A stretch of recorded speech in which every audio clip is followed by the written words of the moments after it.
Hello, welcome to ASHAs kitchen. ఈరోజు నేను మీకు చూపించబోయే రెసిపీ పల్లి పచ్చడి. పల్లి పచ్చడి చాలా రుచిగా ఉంటుంది. వేడి వేడి అన్నంలోకి నెయ్యి వేసుకొని తింటే చాలా రుచిగా ఉంటుంది.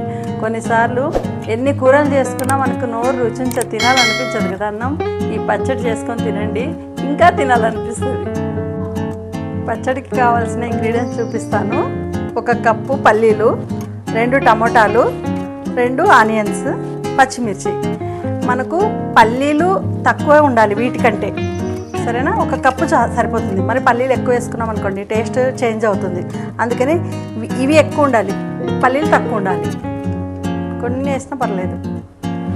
సాల్ట్, కొద్దిగా ఆయిల్. పల్లీల్ని ఇలా వేయించుకోవాలి. కొంచెం సిమ్లో పెట్టి వేయించుకుంటే బాగా వేగుతాయి. తర్వాత పెద్ద పెద్దగా ముక్కలుగా కట్ చేసుకోవాలి. ఆనియన్స్, టమోటా, పచ్చిమిర్చిని ఇలా చూడాలి, పెద్ద పెద్ద ముక్కలు కట్ చేసుకోండి. ఎందుకంటే మనకి పచ్చడి స్మూత్గా ఉండొద్దు, బరకుగా కొంచెం కచ్చపచ్చగా ఉండాలి కాబట్టి పెద్ద పెద్ద ముక్కలు చేసుకున్నాను నేను. ఇలా పల్లీలు ఇలా వేయించుకొని పక్కన పెట్టేసుకోండి. కడాయిలో కొద్దిగా ఆయిల్ వేసుకోండి.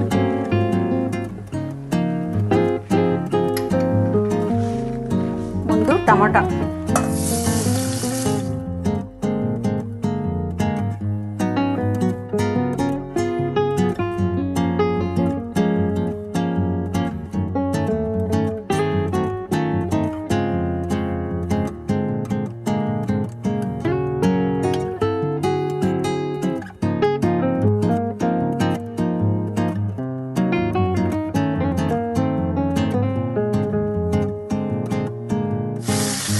ఇప్పుడు పచ్చిమిర్చి.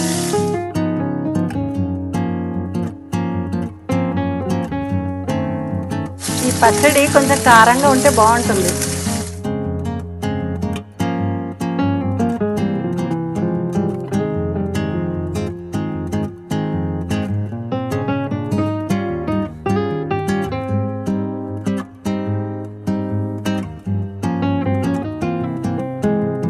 ఏ కూరలో కాంబినేషన్ తిన్నా బాగుంటుంది.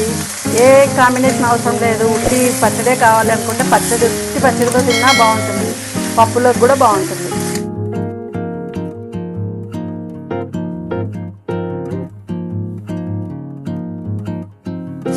ఇలా వేగిపోయాయి కదా బాగా. ఎప్పుడు ఆనియన్ అంటే ఉల్లిగడ్డని లాస్ట్కి వేయాలి. ఈ 2 బాగా వేగినాక, ఎందుకంటే ఇది కొంచెం పచ్చి పచ్చిగానే ఉండాలి. ఆనియన్స్ ఎప్పుడు మరీ ఎక్కువ వేయించక్కర్లేదు. ఇలా పచ్చి పచ్చిగానే ఉంటే బాగుంటుంది. చూడండి, పెద్ద పెద్ద కట్ చేసుకున్నాను నేను.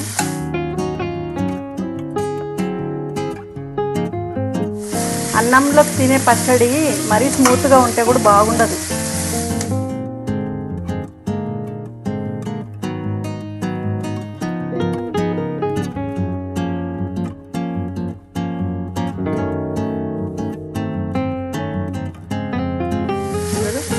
ఆనియన్స్ ఇంత సరిపోతుంది, ఊరికి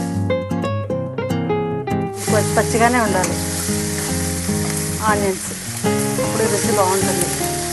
ఇప్పుడు చూడండి, నేను పల్లీలు తక్కువ వేసుకున్నాను, ఇవి ఎక్కువ వేసుకున్నాను. పల్లీలు ఎక్కువ వేసుకున్నాం అనుకోండి టేస్ట్ చేంజ్ అయిపోతుంది, బాగోదు అంతగా. పల్లీలు తక్కువ ఉండాలి ఎప్పుడు, ఇవి ఎక్కువ ఉండాలి.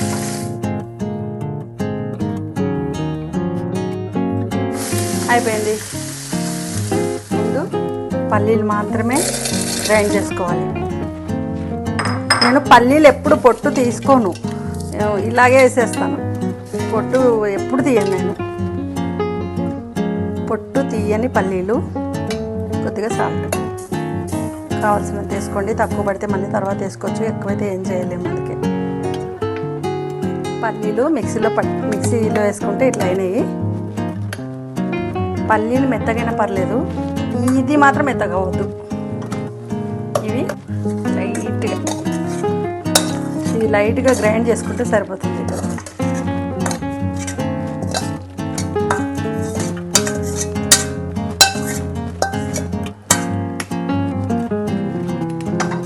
ఇందులో పల్లీలు ఉన్నాయి, మనం చూపించుకున్న మొత్తం ఇంగ్రీడియంట్స్ అన్నీ ఉన్నాయి. తర్వాత ఏమంటే నేను వాటర్ వేయట్లేదు దీంట్లో, అసలు వాటర్ వేసుకోకూడదు. వాటర్ వేసుకోకుంటేనే టేస్ట్ ఇది. వాటర్ వేసుకున్నాం అనుకోండి కొంచెం లూజ్ లూజ్ వచ్చేస్తుంది, ఇంకా అన్నంలోకి అంత బాగోదు, మామూలు ఇడ్లీ చట్నీ దోశ చట్నీ లాగా అయిపోతుంది. అందుకే వాటర్ వేయకూడదు, వాటర్ టేస్ట్ పోతుంది. చూసారు కదా, సింపుల్గా అయిపోయింది మన పచ్చడి. చూడండి, అసలు రోట్లో వేసుకొని దంచుకున్నామా అన్నంత ఫీల్ వస్తుంది ఈ పచ్చడి. అంటే ఇట్లా బరకుగా దంచితే మనకు రోట్లో పచ్చడిలా రోలు మూతుగా ఉండొద్దు. నోటికి ఏది రుచించినప్పుడు ఇలా పచ్చడి చేసుకొని వేడి అన్నంలోకి కొద్దిగా నెయ్యి వేసుకొని